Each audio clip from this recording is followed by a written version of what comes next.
Tá gravando já. Então, comecemos. Obrigado, viu, Camila? De nada. Vamos lá, pessoal. Boa tarde a todos. Continuando, eu tinha falado sobre os acidentes ósseos a semana passada. É lógico que às vezes a gente não fala todas as informações que eu passei no roteiro para vocês. Mas às vezes eu passo muito rápido o assunto, né? Não quero tornar a aula muito cansativa. Mas eu queria falar parte de sistema esquelético só com relação aos acidentes ósseos e as estruturas das articulações, no caso, a articulação sinovial. Vou passar, então, quais são o foco, os acidentes ósseos pertencentes às articulações, estão aqui embaixo, a TM, que é a articulação temporomandibular, cervicais especiais. O que são essas cervicais especiais? São articulações que do crânio com o atlas e do atlas com o axis. E tem também articulações ósseas, por exemplo, entre as vértebras sacrais, que são imóveis, que se fecham formando o osso sacro, bem como o cóccix. As vértebras coxígeas formam ossos chamados unidos no osso só. Desculpe. Então, são articulações intraósseas. Mas, então, as especiais, vamos dar ênfase mais tanto axial, que é uma articulação trocoide, atlantoaxial mediana. E as articulações que são comuns à coluna vertebral são as articulações entre os corpos das vértebras, que não são sinoviais, são do tipo sínfise, e entre os processos articulares, que são sinoviais planas. Então, são as chamadas articulações intervertebrais, né? Depois, eu vou continuar com a articulação do ombro, que é a articulação glenomeral, que se faz entre a escápula e o húmero. Articulações do cotovelo, articulações envolvendo os ossos húmero, rádio e ulna, formando o cotovelo.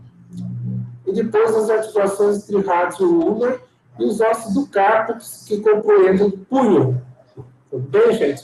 Então, o meu objetivo é mostrar essas estruturas articulares, tanto acidentes ósseos, ligamentos, a cápsula articular formando ligamentos capsulares, ligamentos extracapsulares também, e dar continuidade depois ao esqueleto apendicular do membro inferior no próximo bloco de articulações. Então, hoje é o bloco 1, né? Então, esqueleto axial e apendicular do membro superior. Aqui vocês têm uma imagem, eu fiz lá na lousa do laboratório de anatomia, já há algum ano atrás. Quais são os elementos comuns das articulações sinoviais? Que estruturas fazem parte? Você tem dois ossos que se articulam, por exemplo, as falanges.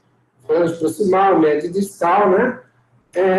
Entre esses ossos, entre as extremidades, existe cartilagem de revestimento, que é a cartilagem articular, hialina.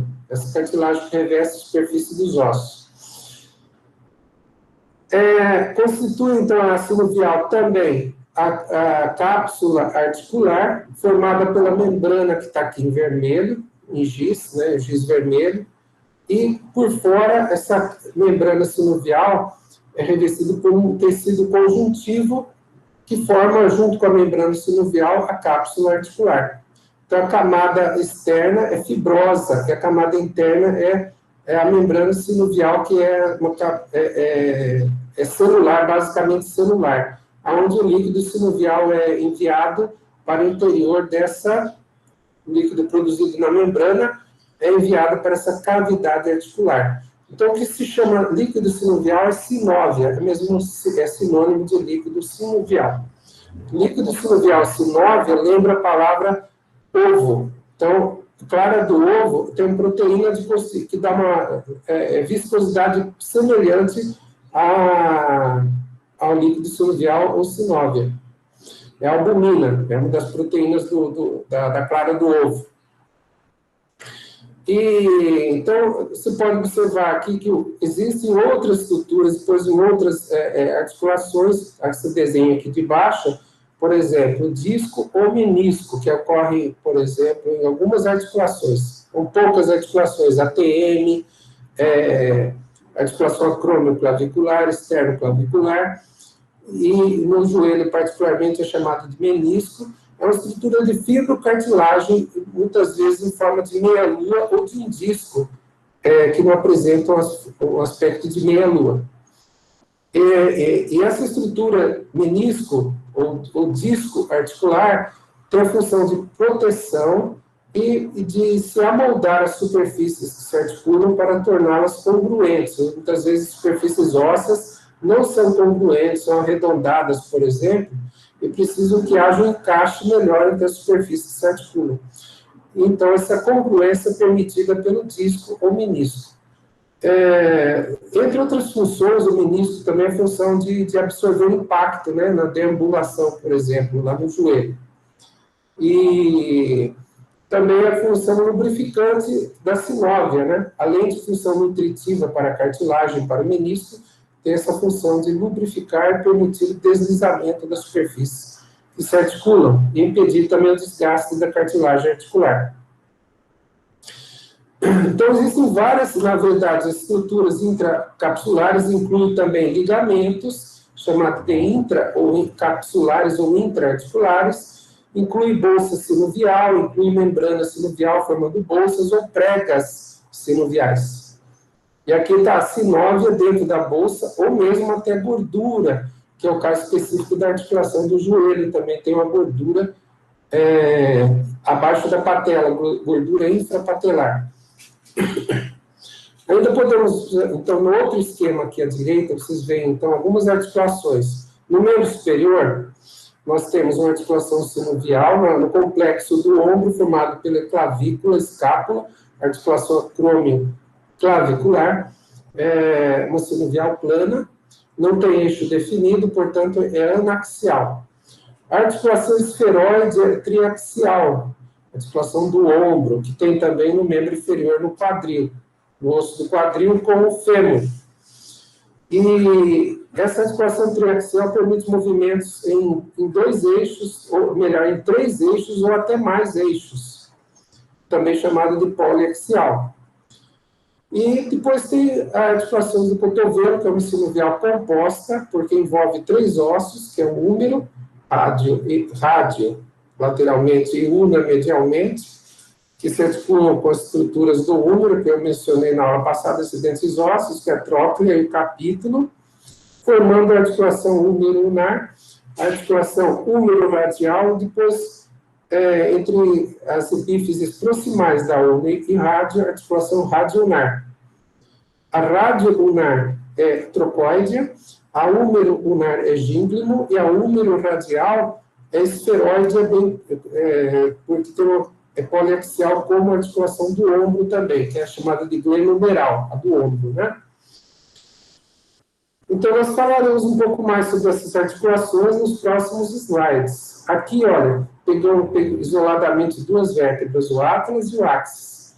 Quais são os sinoviais presentes nessas 2 vértebras? Entre os processos articulares superior e inferior de uma vértebra, em contato com outro sinovial plano, né?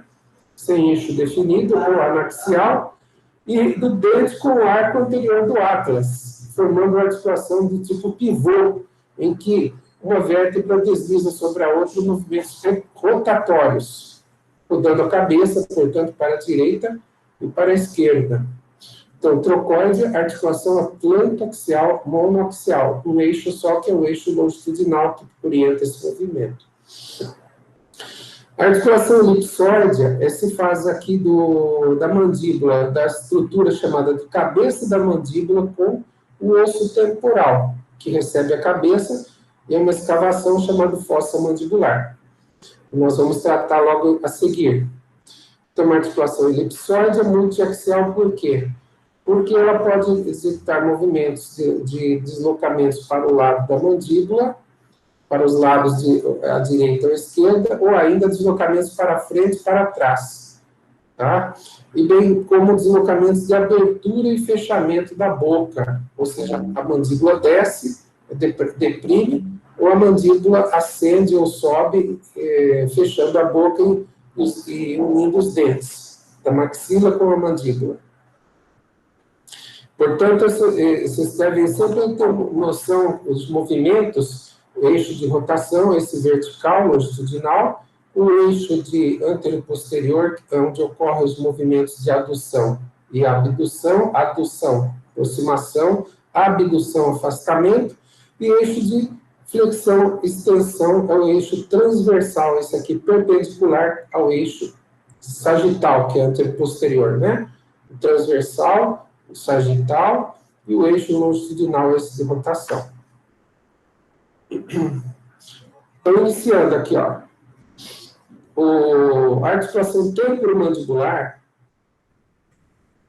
vocês pesquisam o D'Angelo Fatini, eu deixei a literatura, página certinha para vocês, quero disponibilizar, depois não ficarem esquentando muito a cabeça, né, durante a semana, que eu não mandei slides, mas quero disponibilizar para todos, como sempre, né, gente, para vocês darem examinar, pegar na internet essas imagens que eu tiro, e fica a critério de vocês, mas o D'Angelo Fatini a gente não pode sempre esquecer que é o nosso livro adotado na disciplina. Então, a articulação temporomandibular se faz aqui entre duas estruturas ósseas, que é a fossa mandibular com a cabeça da mandíbula. Entre elas existe um disco, que é essa estrutura em verde aqui, no meio, e esse disco está dentro da cavidade articular, delimitada pela cápsula articular. Então, notamos aqui tem ligamentos, inclusive discais, que prendem-se à cápsula também.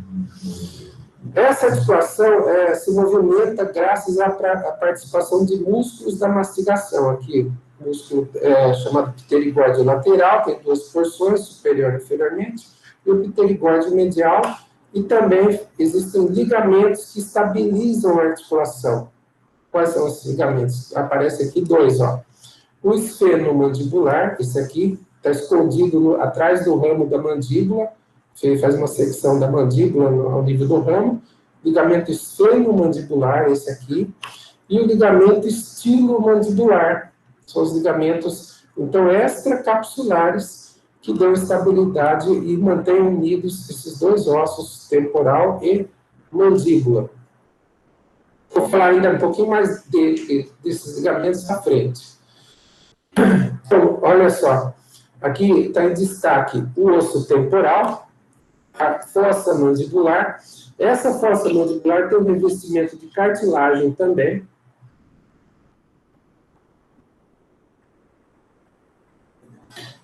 Deixa eu beber uma água primeiro, né? Aliás, na verdade, uma fibrocartilagem, uma cartilagem fibrosa, e a cartilagem articular está na cabeça da mandíbula. Então, para que serve esse disco que está aqui no meio? Ó? Esse disco divide a cavidade articular em dois compartimentos. Acima, compartimento articular superior, e um compartimento articular inferior. E são bem estreitos, né? E com pouca quantidade, com mínima quantidade de líquido sinovial. O disco, ele se amolda às superfícies que se articulam. Então, veja bem, ó. Se não tivesse esse disco aqui, haveria um desgaste e essas superfícies seriam desiguais na hora de encaixar um com a outra, um osso com o outro. Então, esse encaixe é promovido graças a esse disco. Esse disco chamado de articular. Existem pequenos ligamentos, depois aqui dá para ver em detalhe também, né? Vou passar adiante aqui. Então, a próxima estrutura aqui da mandíbula, a cabeça, que está aqui também uma parte seccionada, a cabeça da mandíbula, faz parte do processo condilar da mandíbula. O que é o processo condilar? Esse estreitamento chamado de colo, juntamente com a cabeça, que está aqui arredondada. Então, essa é uma articulação elipsóidea que permite movimentos em vários eixos, como eu mencionei anteriormente. Então, aqui tem uma questão. No meio, os acidentes articulares da mandíbula. Então, processo condilar, a colo e cabeça da mandíbula. No colo se insere a cápsula articular, bem como o músculo que está aqui, que vocês vão estudar futuramente, que é o músculo pterigóide lateral, que vê duas cabeças aqui, estão presas também ao nível do colo da mandíbula e cápsula articular. Agora, os detalhes aqui os ligamentos discais que eu havia mencionado, são aqueles que prendem o disco articular aqui em detalhe, ó, você vê aqui um corte, inclusive um corte sagital, né, da ATM, onde se observa os ligamentos discais se fixando acima no osso temporal e também abaixo no osso temporal na mandíbula. Na mandíbula, no osso temporal acima e mandíbula abaixo. Do outro lado, vê-se, então, essa estrutura aqui, o processo condilar da mandíbula, a cabeça, o colo e a fixação da cápsula e os ligamentos discais na estrutura óssea aqui, tá? Existe uma estrutura no colo da mandíbula chamada fóvea da cabeça também, uma área mais afundada aqui, onde se prende também o músculo pterigóideo lateral, onde se insere o pterigóideo lateral.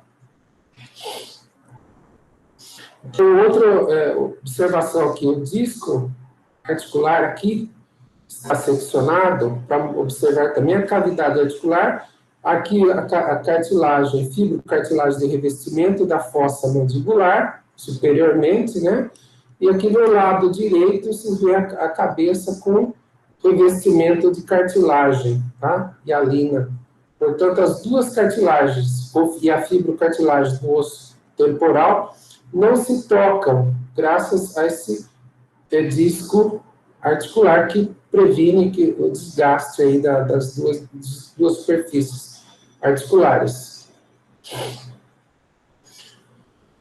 E aí a cápsula da ATM. Como que essa cápsula ela é frouxa posteriormente? Aqui dá para notar bem, posteriormente. Lateralmente, ela forma um ligamento, que é um espessamento da cápsula, um ligamento capsular típico, que é chamado de temporomandibular, ou ligamento lateral, tá certo?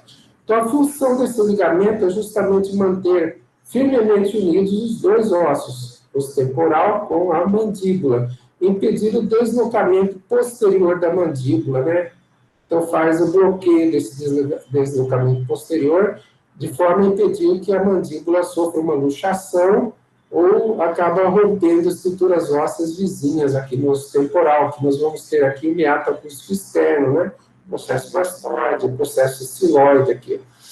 Então, veja que essas estruturas ósseas aqui, os ligamentos esfenomandibular, tem a ver com a origem do osso esfenoide na mandíbula, e o estilo mandibular tem a ver com a origem no processo estiloide do osso temporal e inserção na margem posterior do ramo da mandíbula, enquanto que o esfenomandibular se insere na face interna do ramo da mandíbula, próximo a uma região chamada de língula, e um orifício chamado forame mandibular. Esse ligamento lateral que está em destaque nesse slide direita, ele é acompanhado também de um ligamento medial, mas é difícil visualização, tá? Então, mas são esses dois ligamentos que podem ser considerados de colaterais. Esse termo colateral vai ser visto nas demais articulações do cotovelo, do punho, do joelho, do tornozelo. Então, diversas outras articulações, esses ligamentos colaterais impedem também ou bloqueiam os movimentos laterolaterais da mandíbula, em excesso, movimentos que levam a deslocamentos indesejáveis, né? Laterolaterais, ou de abdução e abdução nas outras articulações que vocês vão observar. Vou aproveitar e beber mais uma água aqui. Aí você fica imaginando, que vista é essa aí de vértebras, né? Então, as duas vértebras, o osso occipital lá em cima, o osso occipital é esse que vocês veem, tá certo? Aqui o forame magno do osso occipital, uma parte dele, e aqui os côndilos occipitais. Aqui os dois côndilos occipitais, a direita e a esquerda. Esta vista é posterior do osso occipital, do atlas e do axis. Então, o que vocês notam aqui, gente? É que os ligamentos aqui se fazem entre os ossos occipital e atlas, é chamado de ligamentos que fazem parte da articulação atlanto-occipital, ou seja, do atlas com o osso occipital. Atlanto-occipital. Então, nós vamos comentar mais adiante sobre esses ligamentos que se prendem aqui na margem anterior e lateralmente, na margem aqui do forame magno, do osso occipital, com o atlas aqui mais embaixo. Depois, as estruturas também articulares entre o atlas e o axis, que estão aqui nesta vista posterior.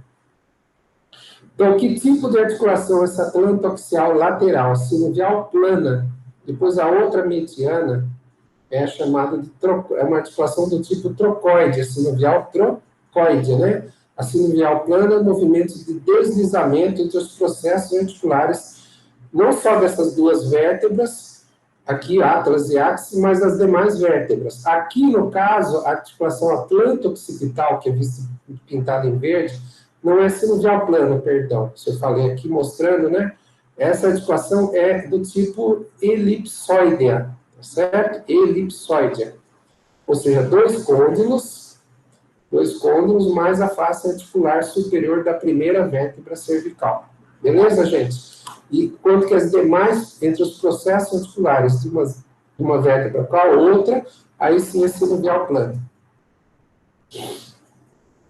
Muito bem. Então, aqui nós temos a articulação atlanto-axial, essa vista superior, a atlanto-axial mediana, não leva em conta, portanto, os processos articulares superiores do atlas, aqui, nesta vista superior, e aqui na outra imagem a mesma coisa, ó. Então, você tem dois ligamentos aqui em verde, que unem essa estrutura do ápice denominada de dente, né? Que não está... O ápice do dente, o dente, ele apresenta um ápice, essa ponta aqui que é visível aqui. E aqui tem, na verdade, três ligamentos. Os ligamentos alares, esses que estão pintados em verde, e um ligamento que se prende aqui também ao osso occipital, ali no nível do forame magno, que é o chamado ligamento apical do dente ou do ápice do dente, tá? Apical ou do ápice do dente. E o outro ligamento à esquerda aqui, gente, é o ligamento transverso do atlas. Olha só a disposição. Por isso que é transverso, ele tem mais uma disposição horizontal. Ok? Esse transverso, dentro do forame vertebral, aqui do atlas, o atlas apresenta massas laterais. Então, existem tubérculos aqui onde se fixa esse ligamento transverso e ele faz a união do dente com esse arco anterior do atlas.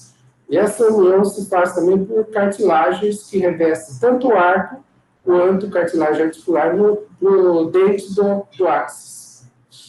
Tudo bem? Então, repetindo, ó, articulação atlanto-axial, ligamento transverso do atlas, e articulação atlanto-axial mediana, com os ligamentos alares, mais o apical do dente, ou ligamento do ápice do dente. Os ligamentos, as articulações intervertebrais correspondem que se faz entre os corpos das vértebras. Aqui desci na coluna na região lombar. Então, vocês observam que o corpo da vértebra lombar acima com a vértebra embaixo, entre elas, ao nível do corpo, existe um disco intervertebral, que está isolado. São duas vértebras e um disco intervertebral. Isso é uma sínfise, né? Sínfise entre os corpos vertebrais. Nessa sínfise não tem cápsula articular, porque senão não seria uma articulação sinovial, com cartilagem e líquido sinovial. Então não existe isso. Mas o que mantém unido esses corpos de vértebras junto com o disco é esses ligamentos aqui bem espessos nessa vista anterior aqui da coluna vertebral, anterior e lateral aqui da coluna, é o ligamento longitudinal anterior. Esse longitudinal anterior, ele começa lá desde o forame magno do osso occipital e desce até o chocal sacro e cóccix, lá embaixo, certo, gente? Onde ele termina, ele se funde ao periósteo do osso, dessas últimas vértebras caudais. Esse longitudinal também é acompanhado por um ligamento longitudinal posterior. Depois vocês dão uma olhada lá na página do D'Angelo Fatini, Anatomia Humana Sistêmica e Segmentar, vocês têm na página 423 mais informações. Opa! Deixa eu dar uma volta aqui. Prosseguindo aqui, ó. Longitudinal posterior é esse aqui, ó. Ou seja, ele está dentro da cavidade, ou melhor, do canal vertebral, certo? Formada pela união das forames entre uma vértebra e outra. Vai terminar, também começa lá ao nível do forame magno, no osso occipital, depois termina até o último, lá no canal sacral, e a última vértebra coxígea, onde se fixa essas vértebras, se fundindo ao periósteo do osso. Então, esse ligamento aqui, longitudinal posterior, tem a mesma função do longitudinal anterior, mantém unidas as vértebras, impedindo os deslocamentos exagerados, e se fixando também nos discos intervertebrais, tá certo? Como tanto anterior quanto posterior, dando estabilidade à articulação e limitando os movimentos entre os corpos das vértebras, principalmente os movimentos de flexão e extensão, entre uma vértebra e outra, na sua totalidade, na totalidade da coluna. Então, os ligamentos, o longitudinal posterior é visto aqui no canal vertebral, que é um corte sagital da coluna cervical, aqui o crânio, também uma parte do crânio, então você vê um detalhe aqui no osso occipital, a fixação do ligamento longitudinal posterior. Nesta região, incluindo, então, o longitudinal posterior, mais o atlas e o axis, aqui esse ligamento ainda é mais uma forma laminar, não tem uma forma de uma fita, mas sim de uma ampla lâmina de tecido conjuntivo, e essa lâmina de tecido conjuntivo vai ser chamada de membrana tectória, porque tem esse nome tectória, tem a ver com o teto, no caso da articulação atlanto-axial e atlanto-occipital, tá certo? Então, atlanto-axial mediana, onde existe a articulação trocóide. Então, o detalhe é que você vê o dente do axis, o arco anterior do atlas, né? E aqui a membrana sinovial que existe também entre esses dois ossos que se articulam. E essa membrana forma uma bolsa, porque é uma membrana fechada, uma bolsa sinovial. Para também ajudar a proteger a articulação durante os seus movimentos dos ossos. E aí uma articulação muito utilizada na fisioterapia, nos trabalhos dos fisioterapeutas que trabalham com as lesões, patologias do ombro, gente. É que se faz entre a cabeça do ombro, que está pintada em verde, né? A cartilagem articular, e outra cartilagem que reveste a escápula, na estrutura chamada cavidade glenoidal da escápula. Então, a articulação antigamente era chamada de escápulo-humeral, e hoje, atualmente, se chama gleno-humeral, ou articulação do ombro. E essa articulação poliaxial executa os movimentos de flexão, extensão do braço, né? E também rotação do braço e circundução. Adução e abdução, também não posso esquecer. Então, flexão, extensão, adução, abdução, rotação medial ou rotação interna e rotação lateral ou externa. E a combinação de todos esses movimentos formando a circundução. Que a escápula, esse osso aqui, nós vimos os acidentes ósseos dela, né? Quero lembrar, então, que a escápula apresenta, ao nível da cabeça, essa estrutura chamada cavidade glenoidal, tá bom? Então, aqui nós teremos o manguito rotador, conceito utilizado para os músculos que estabilizam a articulação, fazendo a aproximação da cabeça do ombro em relação à cavidade glenoidal. Então, esta é uma vista lateral da articulação do ombro, né? Portanto, se você tem, por exemplo, aqui a escápula direita, aqui a articulação do ombro, a escápula direita, tem músculos que estão revestindo essas estruturas aqui, que estão protegendo também a cápsula articular, como se fosse a manga de uma camisa. Daí a palavra manguito é diminutivo de manga, né? Na verdade, essa cápsula articular também forma um manguito, não somente os músculos. Manguito rotador é um conjunto de músculos que participam da rotação do braço, tá certo? Rotação tanto lateral e quanto medial. E quais são esses músculos? O supraespinal, que está aqui denominado, olha, supraespinal, aqui está espinhal, mas é espinal, tá certo? O músculo infraespinal, o músculo redondo menor, aqui na vista posterior e abaixo, e também o músculo subescapular anteriormente. O subescapular, ele tem uma inserção basicamente na cápsula da articulação glenohumeral, não só na cabeça, perdão, depois da cabeça do húmero vem aqui, os tubérculos, né? Não só no tubérculo maior do húmero e tubérculo menor, no caso do subescapular, no tubérculo menor, mas na cápsula da articulação glenohumeral, de tal forma que essa cápsula, por ser muito flácida, ela é reforçada por esses músculos, e assim eles participam dos movimentos que impedem as luxações na articulação do ombro, né? Que podem também levar à ruptura da cápsula e os ligamentos, consequentemente.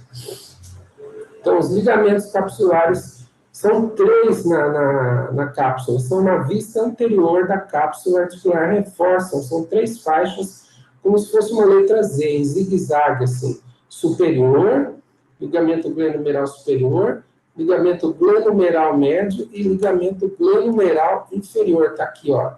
Esse glenohumeral inferior, ele também tem uma área na cápsula onde ele não existe, então a cápsula é menos reforçada aí, e essa cápsula pode ser mais sujeita, então, a rupturas nessa parte inferior aqui, certo? Ainda é possível observar que a cápsula ela é atravessada por um tendão de músculo que é o bíceps braquial, que não faz parte do manguito rotador, mas também estabiliza a articulação glenohumeral. Olha aqui o bíceps braquial. Desculpa, o tendão do músculo seccionado, né? Os músculos foram seccionados, a cápsula foi seccionada. E ainda a cavidade glenoidal, que tem esse formato assim, ovoide, né? Com cartilagem brilhante aqui, um desenho bem bonito, né?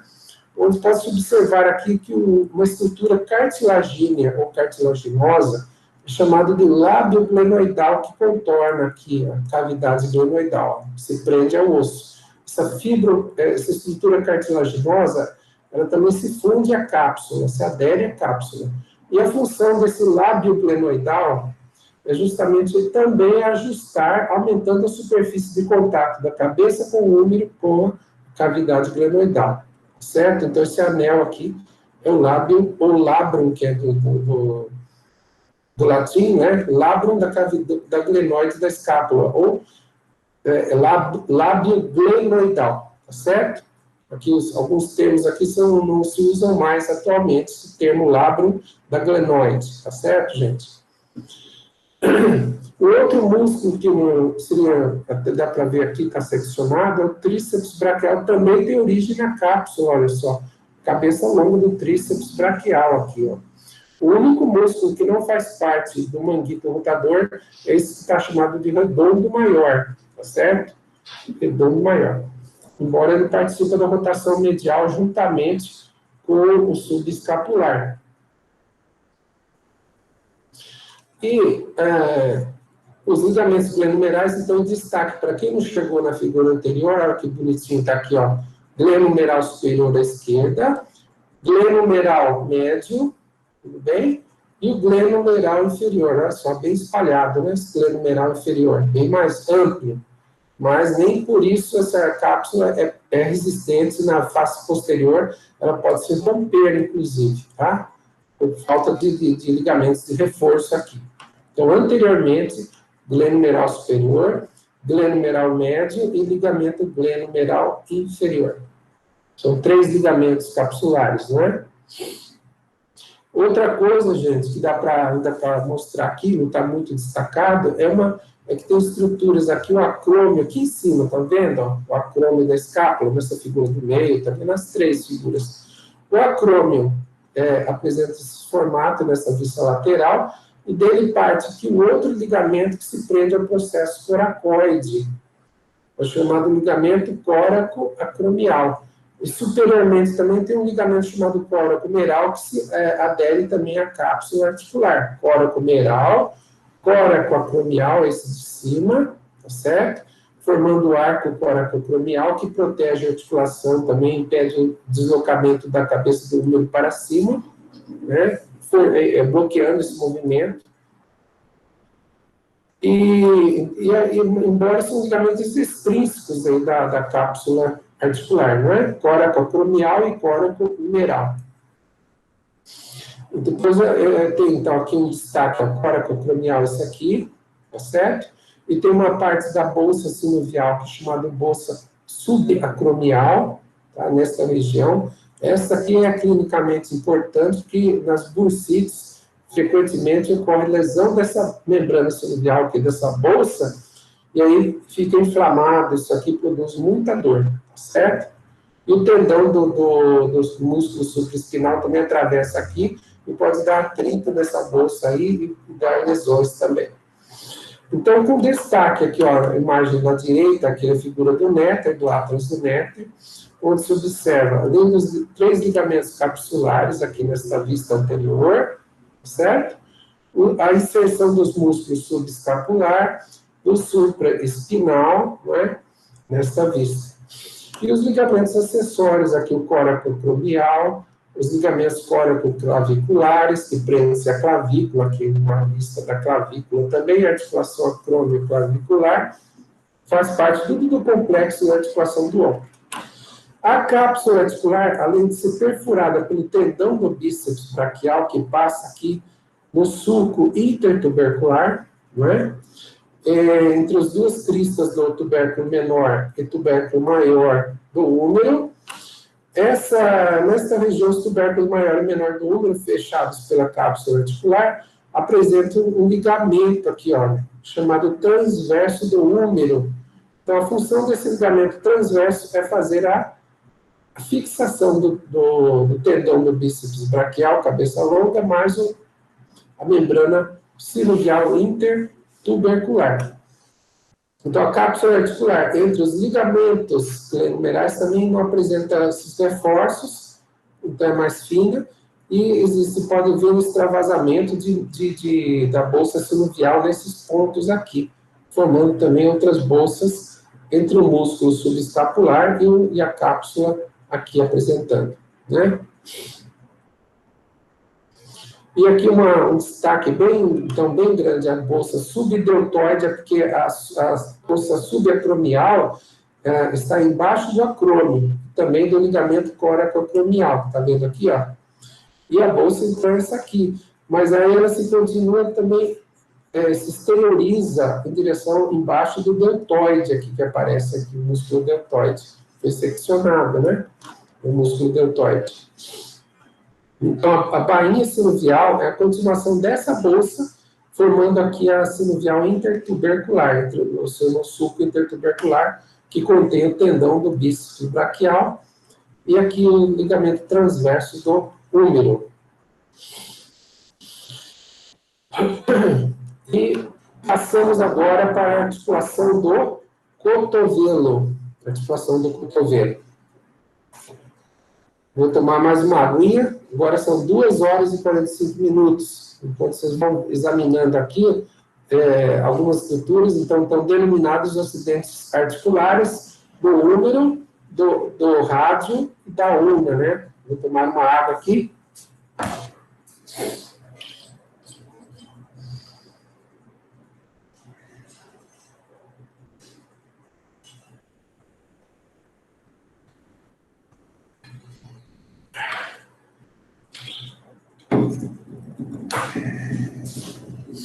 Então, vamos lá.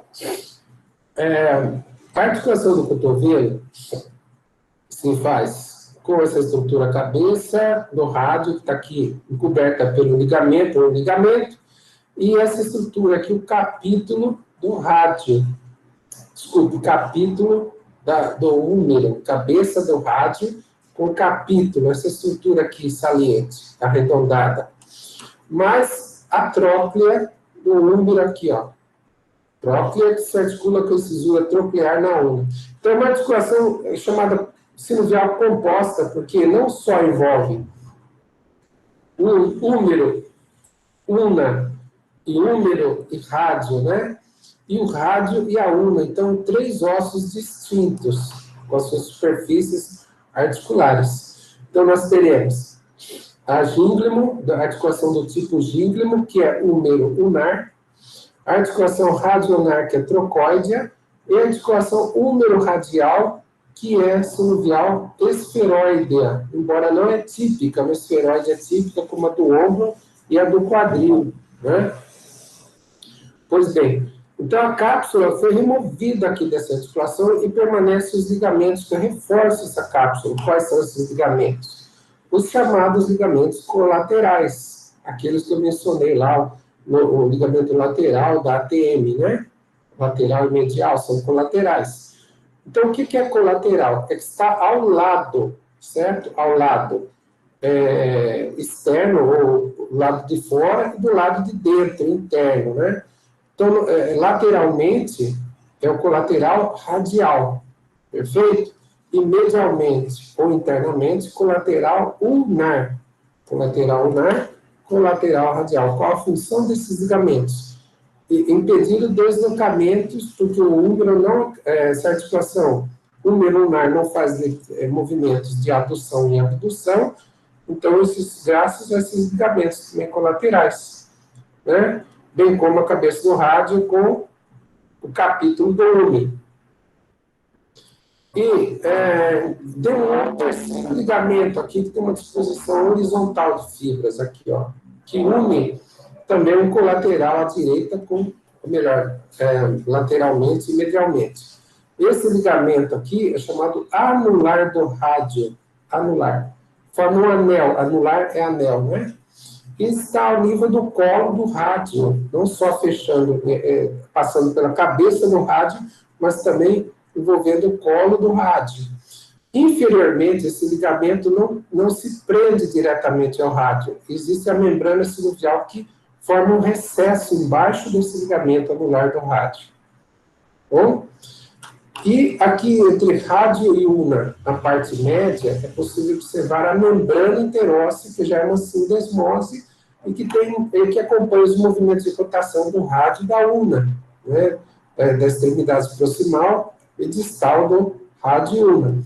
Então, essa membrana interóssea também tem a função de contenção, de impedir ou de aprisionar os ossos, né? Impedindo seus movimentos mais amplos. Mas são importantes aí são pontos também de fixação de músculos. Essa membrana interóssea aqui é muito importante, certo? Nós chamamos assim sindesmose radionar, outro tipo de articulação. Eu não falei para vocês, mas aqui tem uma vista anterior do cotovelo e aqui uma vista posterior do cotovelo, antigamente chamado cúbito, né? Que no qual faz parte a una, ou chamado antigamente de cúbito. Então, as estruturas são proximal e aqui a estrutura distal da articulação radionar, né? Radionar distal. E a radionar distal também se faz com os ossos do carpo, mais adiante no esqueleto da mão. Tudo bem, pessoal? Então, quais são os movimentos que executa a articulação? Húmero-unar, flexão e extensão, então, do eixo transversal. E radionar proximal, movimentos rotatórios de medial para lateral, de lateral para medial, então chamados de supinação, de medial para lateral, e pronação de de lateral para medial, é o contrário, né? Então, movimento rotatório, em que o polegar está lateralmente e gira em direção ao plano mediano, é pronação. E o contrário é supinação. O polegar gira para fora na posição anatômica. Certo? Veja o ligamento anular do rádio, que eu falei para vocês. Ok? D'Angelo Fatini, as páginas estão aqui marcadas. O ligamento anular, ele se prende aonde? Aqui tem músculos aqui do cotovelo, né? Músculo pronador redondo, flexor radial do carpo. Não vou agora dar toda essa nomenclatura para vocês não ficarem preocupados agora. Mas esse ligamento anular, ele recebe a inserção do colateral radial do carpo, do cotovelo, colateral radial, certo? Ou seja, o colateral radial se origina onde? Do epicôndilo lateral e se insere no ligamento anular do rádio. E se prende às bordas da incisura ulnar, que está oculta pelos músculos aqui. Tanto na frente quanto atrás. Então, qual a função desse anular? Impedir os deslocamentos para fora do rádio, impedindo a luxação da cabeça do rádio em relação ao capítulo. Então, nessa articulação agora... Professor, Oi. só tirar uma dúvida rapidinho. Quando você falou da rotação, é pronação quando volta para a posição anatômica? Sim. Beleza. Deixa eu voltar aqui um pouco o slide, um pouquinho só, tá? Sim. Ver se eu consigo fazer a contenção da minha cachorra lá fora também, que está atrapalhando um pouquinho a aula aqui. Espera um pouquinho só. Não. A contenção dos movimentos é função dos ligamentos, né? Mas eu vou fazer a contenção da minha cachorra, só um instantinho. Tranquilo.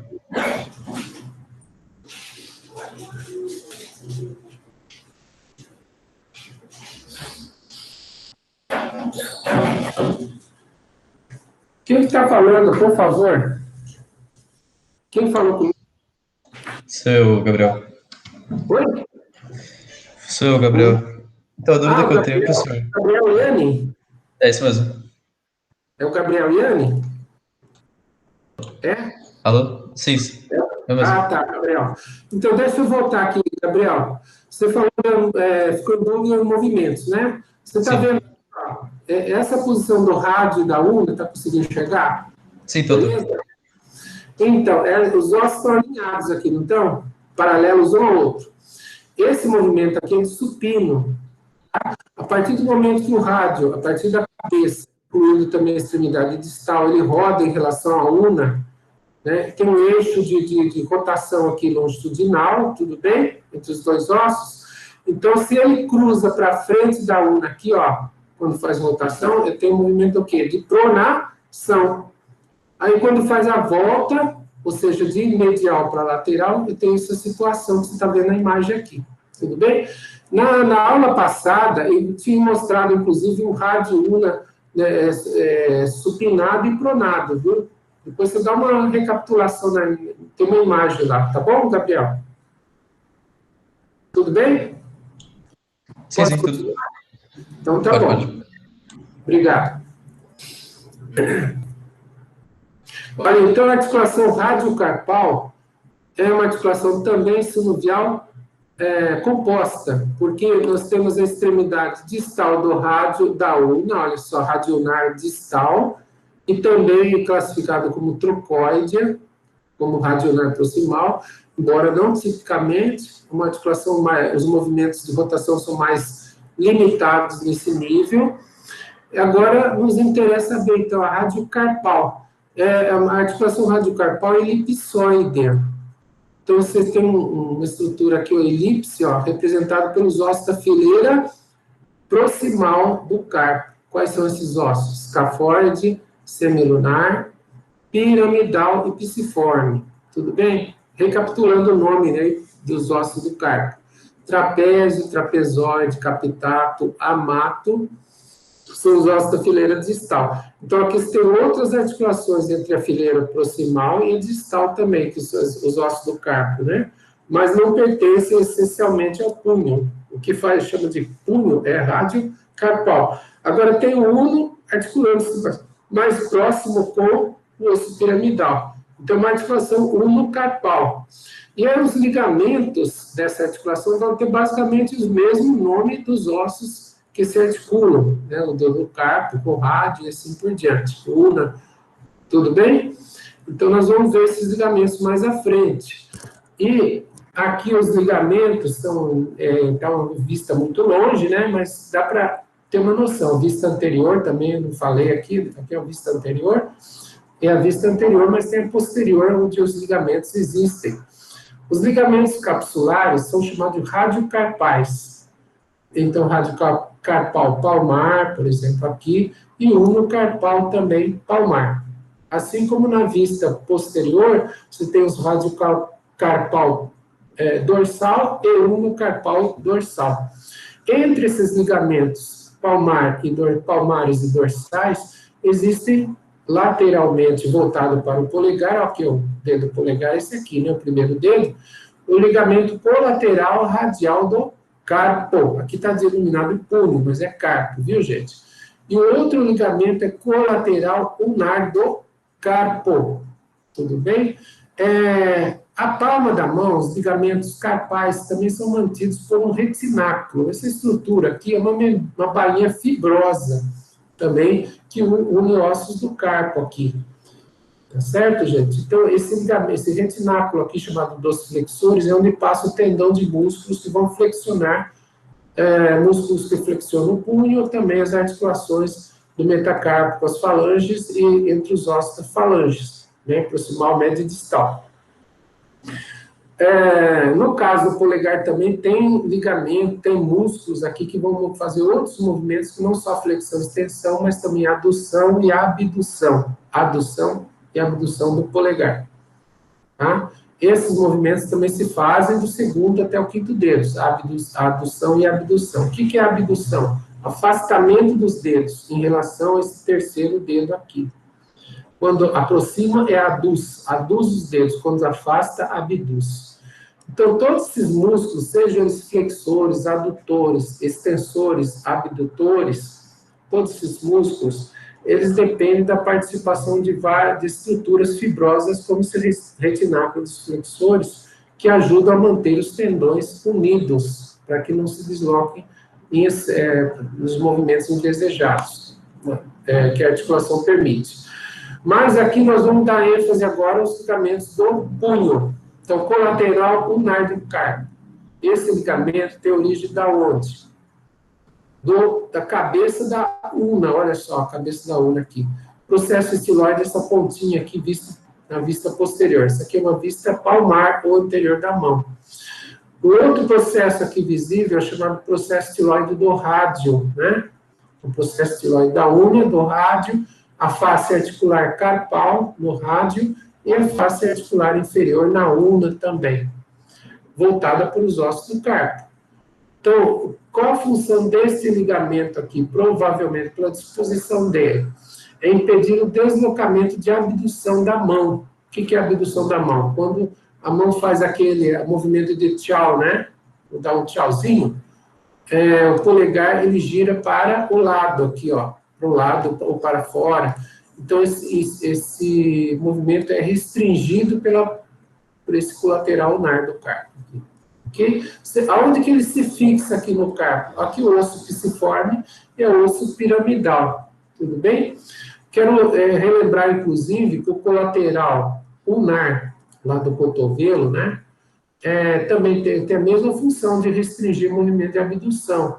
E o outro colateral radial do cotovelo impede o movimento oposto, que é a adução. Né? Então, o cotovelo não faz nem adução nem abdução.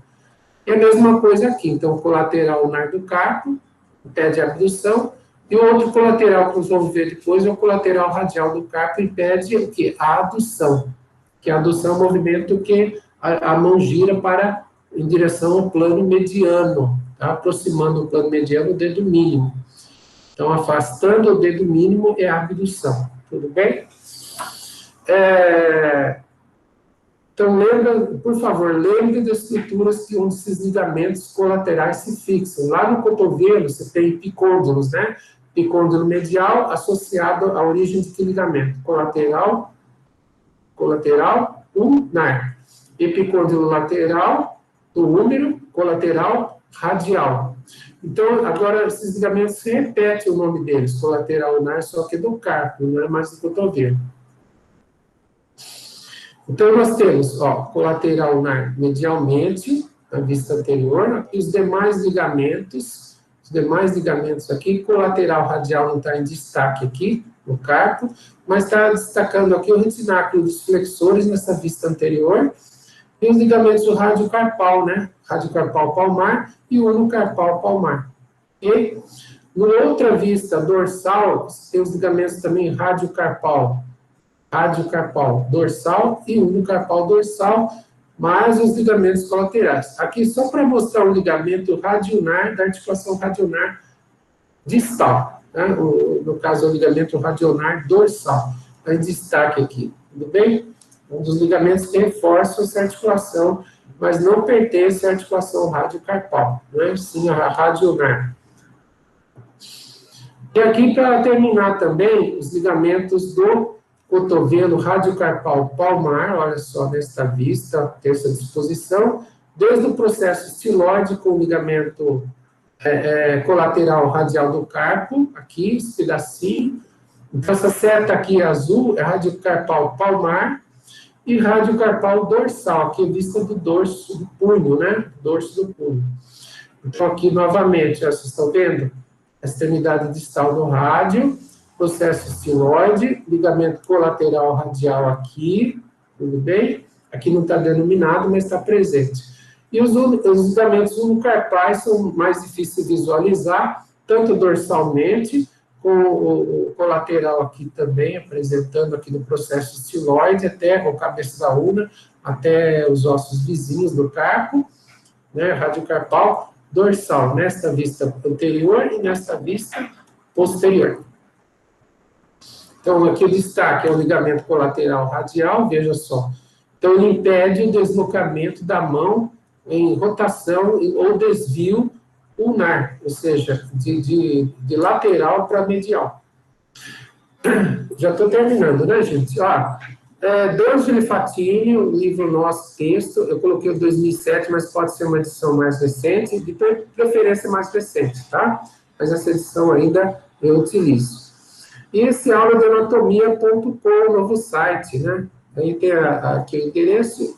E as imagens, muitas delas, como não é do Letter, eu tirei desse site, kenhub.com. Mas esse site aqui, você só toma cuidado de não misturar nomes, porque tem nomes antigos, e vocês procurem seguir o roteiro que eu passo para vocês, tá bom?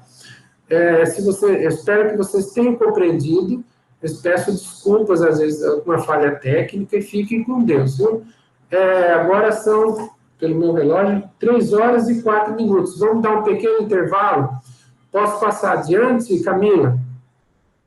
Vou tomar uma água, depois até